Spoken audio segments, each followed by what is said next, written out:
Welcome to the banker lamp. Please enjoy the video. You begin now.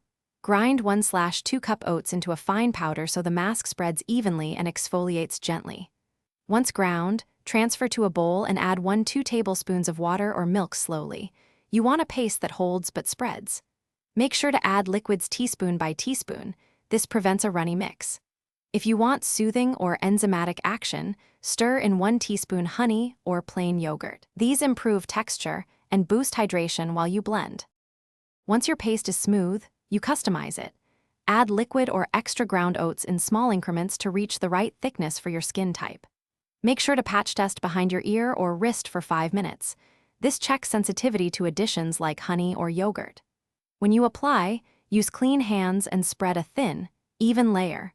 Massage in short circular strokes for about 30 to 60 seconds to exfoliate and boost circulation. Then leave the mask on to set and absorb benefits. You finish by rinsing with lukewarm water, using gentle circular motion to remove residue without irritating skin. Pat dry with a clean towel.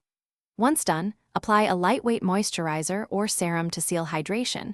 Use this mask 1 to 2 times per week for maintenance. If the mask is too runny, add more ground oats. If too thick, thin with a teaspoon of water. And if irritation appears, rinse immediately with cool water and discontinue. Seek care if symptoms persist. Thanks for watching. If this was helpful, leave a like and consider subscribing. See you next time.